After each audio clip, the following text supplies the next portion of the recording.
عاشق حسین تو وہ تھے جنہوں نے عاشق حسین رسول کون تھے؟ جنہوں نے مکہ کی تپتی زمین پر ان کے سینے پر گرم پتھر رکھے گئے تھے، ان کے ناک اور منہ میں دھواں دیا گیا تھا، اس کے باوجود ان سے کہا تھا کہ کہو کہ اللہ اور کوئی نہیں ہے،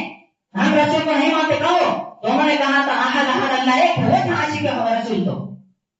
عاشق رسول تو وہ تھے جنگ کے بدر میں جب ہزاروں کی تعداد موجود تھی اور ادھر 313 موجود تھے، تو آپ صلی اللہ علیہ وسلم نے جب ان سے کہا مجھے مشورہ دیجیے تو انہوں نے کہا تھا یا رسول اللہ ہم نے آپ کے ہاتھ پر بیعت کی، ہم آپ کے ہاتھ پر ایمان لائے، ہماری جانیں آپ پر قربان، ہمارے مال آپ پر قربان، آپ جو کہیں گے ہم اس میں کود جائیں گے، آپ اگر ہم سے کہیں گے کہ آگ میں کودو تو ہم آگ میں کودنے کے لیے تیار ہیں، اگر آپ ہم سے کہیں گے کہ سمندر میں کودو تو ہم سمندر میں کودنے کے لیے تیار ہیں، لیکن ہم آپ کو تنہا اور اکیلا نہیں چھوڑیں گے۔ وہ تھا عاشق رسول۔ اور پھر ان کے لیے کیا کہا اللہ کے رسول صلی اللہ علیہ وسلم نے؟ رضی اللہ عنہ ورضوا عنہ، اللہ نے کیا کہا قرآن میں کئی جگہ؟ رضی اللہ عنہ ورضوا عنہ، کہ میں ان سے راضی ہوں، مجھ سے راضی۔ ہم کہتے ہیں کہ عاشق حضرت حسین رضی اللہ تعالیٰ عنہ کا پانی بند کر دیا گیا تھا، کیا آپ کو شب ابی طالب کا واقعہ یاد نہیں؟ کتنے دن بند کیا تھا حضرت حسین کا پانی؟ 3-4 دن بند کیا تھا، لیکن شب ابی طالب میں آپ صلی اللہ علیہ وسلم کا تو پانی نہیں، کھانا پینا سب کچھ بند کر کے 3 سال تک مسلسل 3 سال تک بند کیا تھا۔ وہ واقعہ پڑھو کہ صحابہ نے درختوں کے پتے کھائے ہیں۔ سعد بن ابی وقاص رضی اللہ تعالیٰ عنہ کا واقعہ ہے کہ جب ان کو بھوک لگی اور سخت بھوک لگی تو وہ رات میں نکلے، جب نکلے تو ان کی ایک چیز پر لاد رکھی، پیر رکھا، تو انہوں نے دیکھا کہ کیا چیز ہے، اس کو کھایا تو وہ کسی چیز کی کھال تھی، اس کھال کو لینا، اس کو دھویا اور اس کو ابالا، اس کو ابالنے کے اس کو پہلے تو بھونا، اس کو پھر پانی میں ابالا، اور ابالنے کے بعد جس طرح ہم ستوں کو پیتے ہیں اس طرح وہ اس کو پی گئے، اور کہا کہ مجھے اس سے پھر طاقت ملی۔ 3 سال تک مسلسل یہ واقعہ حضرت آپ صلی اللہ علیہ وسلم کے ساتھ پیش آیا، اور پھر ان 3 سالوں کے بعد جب آپ کو آزاد کر دیا گیا، آپ پر سے پابندی ہٹا دی گئی پانی کی اور کھانے پینے کی سب کچھ، اس کے بعد آپ نے طائف کا سفر کیا، اور طائف میں آپ کو کتنی تکلیفیں دی گئی تھی؟ حضرت عائشہ رضی اللہ عنہا نے پوچھا یا رسول اللہ آپ کی زندگی میں سب سے زیادہ غمگین اور دکھ بھرا دن اگر کوئی سا ہو جس میں آپ کو سب سے زیادہ تکلیف دی وہ کون سا دن ہے؟ کہا کہ وہ طائف کا دن ہے، جس میں آپ صلی اللہ علیہ وسلم کو بھگایا گیا تھا اور پیچھے سے لوگوں نے پتھر مارے تھے، آپ صلی اللہ علیہ وسلم آگے بھگتے تھے اور پیچھے لوگ ان پر پتھر مارتے تھے۔ 3 سال تک آپ صلی اللہ علیہ وسلم کو کھانا پینا بند کیا گیا۔ وہ تھا عاشق حسین رسول کہ آپ صلی اللہ علیہ وسلم کے ساتھ 3 سال تک بند رہے۔ اب ہم آپ صلی اللہ علیہ وسلم کی قربانیوں کو بھول کر ان کی قربانی ہم سب بھول گئے کہ آپ صلی اللہ علیہ وسلم نے ہمارے لیے کیا کیا۔ ہم ان سب کو بھول کر ہم کس چیز کی طرف ہیں؟ ہم کس چیز کی طرف ہیں؟ ہم سب کو بھول گئے۔ ہمیں صرف ایک واقعہ یاد ہے، ایک چیز یاد ہے، وہ ہے میدان کربلا۔ ہم کو صرف ایک ہی چیز یاد ہے، حضرت حسین کی قربانی۔ حضرت حسین کی قربانی سے زیادہ آپ صلی اللہ علیہ وسلم کی قربانیاں ہیں۔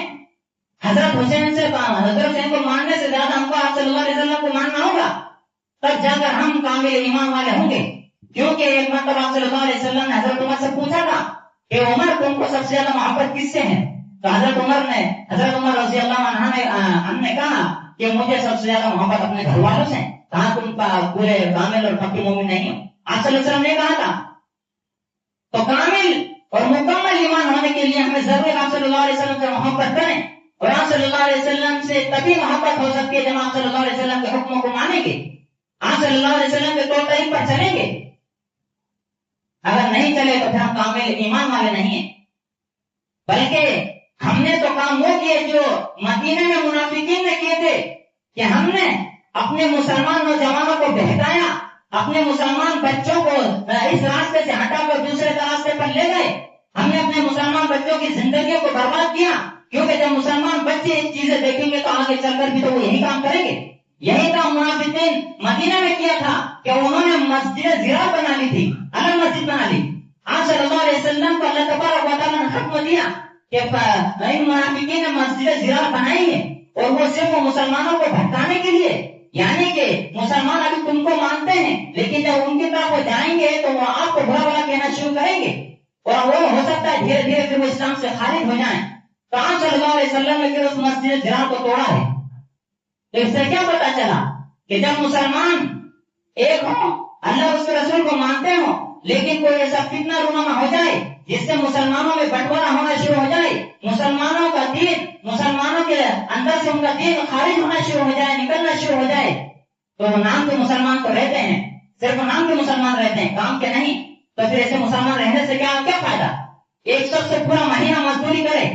پورا مہینہ مزدوری کرے، اور مہینہ پورے ہوتے ہی جب وہ کہے کہ میری مزدوری دے دی جائے، تو سامنے والا اس سے کہے کہ بھائی تم نے مزدوری کری لیکن تمہاری مزدور بیکار ہے، تم نے یہ غلط کام کیے ہیں، تو بتاؤ اس کو کتنا افسوس ہوگا۔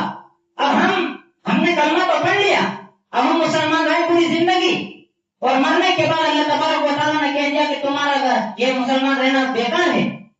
تم نے اپنی زندگی میں یہ کام کیے تھے، تم نے اپنی زندگی میں یہ فتنہ رونما کیے تھے، تمہارا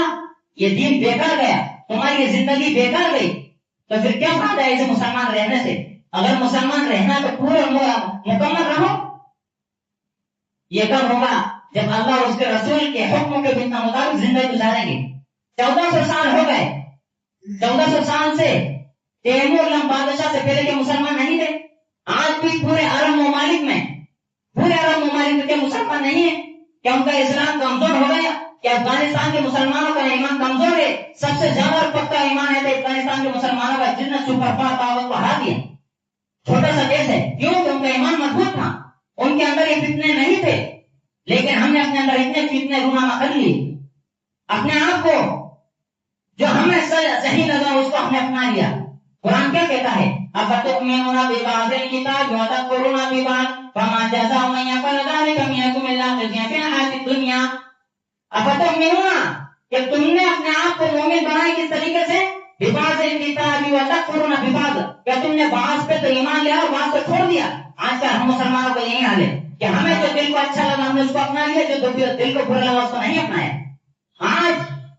آپ صلی اللہ علیہ وسلم سے لے کر سارے امام اعظم، امام ابو حنیفہ، امام شافعی، امام مالک، امام احمد بن حنبل، ان کے بعد کے امام بخاری، امام مسلم، امام ابو داؤد، امام ترمذی، امام نسائی، امام ابن ماجہ، ان کے بعد کے لوگ اپنے ہندوستان کے لے لیتے، شاہ عبد العزیز محدث دہلوی، شاہ ولی اللہ محدث دہلوی، اور اسی طرح جتنے بھی بڑے بڑے امام ہیں، جتنے بڑے بڑے علماء گزرے ہیں، یا احمد رضا خان صاحب کو لے لیجیے، یا دیوبند کے کسی بڑے عالم کو لے لیجیے، ان کے نزدیک کہیں پر بھی نہیں ہے کہ محرم جائز ہے، سب کے نزدیک حرام ہے، سب کے نزدیک حرام ہے۔ لیکن مسئلہ کیا ہے کہ اگر کسی عالم نے کہہ دیا کہ وہ جائز ہے تو ہم کہنا نہیں، فلاں عالم نے جائز کہا ہم اس کو کریں گے، تو بتائیے کہ نماز کو اللہ تبارک و تعالیٰ نے فرض نہیں کہا، کہ رسول اللہ صلی اللہ علیہ وسلم نماز کو فرض نہیں کہا، تو ہم اس کو نہیں مانتے جس کو اللہ تبارک و تعالیٰ نے فرض کیا، ہم اس کو نہیں ادا کرتے، جس کو رسول اللہ صلی اللہ علیہ وسلم اپنی آنکھوں کی ٹھنڈک بنائی، جس کو صحابہ کرام نے ادا کیا، جس کو تابعین سلف صالحین نے ادا کیا، ہم اس کو نہیں کرتے، اس پر ہم عمل نہیں کرتے۔ لیکن اگر ایک بھی عالم اگر یہ کہتے تو محرم جائز ہے، ہم اس پر عمل کر رہے ہیں، یہ ہماری سب سے بڑی گمراہی کی وجہ اور دلیل ہے کہ ہم نے اللہ اور اس کے رسول کے حکموں کو چھوڑ دیا، اور ایک ذرے سے اگر کسی بھی عالم نے کہہ دیا ہم نے اس کو مان لیا۔ محرم حرام ہے تمام علماء کے نزدیک، چاہے وہ دیوبندی ہو، بریلوی ہو، یا کوئی بھی عالم ہو، سب کے نزدیک محرم حرام ہے۔ اور میں ایسے نہیں بلکہ مسجد میں بیٹھا ہوں، اگر دو شخصوں کے درمیان اختلاف ہو جائے تو وہ کہتے ہیں چل تو مسجد میں گھس کر کے دے،